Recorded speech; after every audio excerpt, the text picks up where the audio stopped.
that look like this. They lay them all over the place. And those cocoons, watch how many float. And those cocoons turn into larvae, such as this little guy. And the larvae are the part that'll actually hurt your plants, because they'll root around and get inside of it. And but eventually they'll turn into a fly and fly off. But none of that's any good.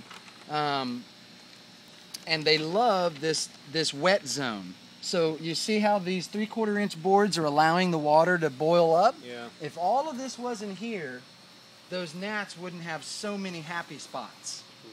Otherwise, they'd be confined to just these net pots. And like I said, when I spray, I'm actually only spraying the net pots because that's where my problem is.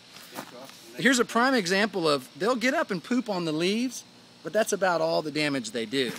The problem is they can spread disease, and you can get mosaic viruses and different mosaics that will get your plants to have weird growth, twist, bolt, just undesirable growth. Hey, Rob. Yes, sir. You just don't oxygenate the tanks?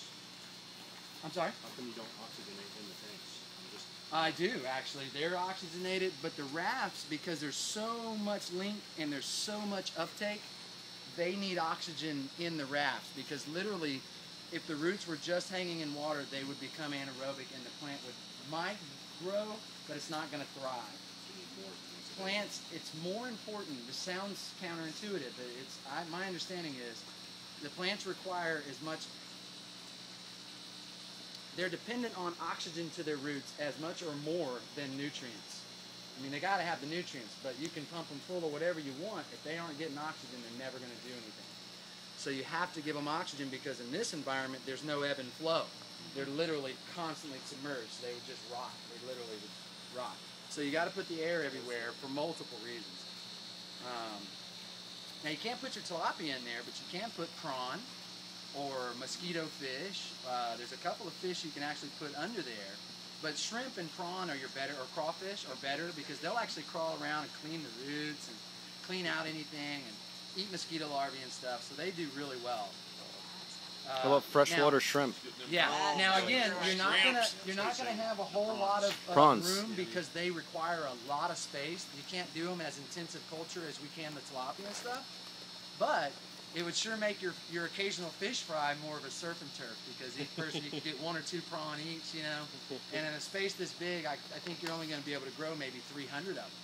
But you put 3 in there, 6 months later or whatever it is, you get those 300, because they're self-replicating and very low maintenance. You don't feed them or anything, and they just add to your harvest. I don't think they would be a commercially viable crop in a system that's small. But for a small group of people that are just looking to max out their space, it's definitely a nice bonus. In fact, give me about 6 months to a year, I plan to have some that would be available. Are they readily available? They are. There's a place, I think it's called Texas Aquaculture, and they have, just type in giant Malaysian prawn or giant prawn or just prawn. You'll find them. They're out there. And you only need one. You only have to buy one. You don't have to buy a breeder set or anything, because they self-clone. They call it cloning because they self-replicate. And I didn't quite understand, this is why they call it cloning, and they said because they literally are exactly the same. If one has a spot on its head, every one after it will have a spot on its head, or whatever. So they self-replicate, suffice it to say. Are there natural predators for the little flies? Probably. And I've brought every bug and predator and wasp I can get my hands on, and the problem with them is you put them out, and you just kind of have to hope that there's no indicator. It's not like you see bad bugs, you put the beneficials, and all of a sudden you don't see bad bugs. That just doesn't happen.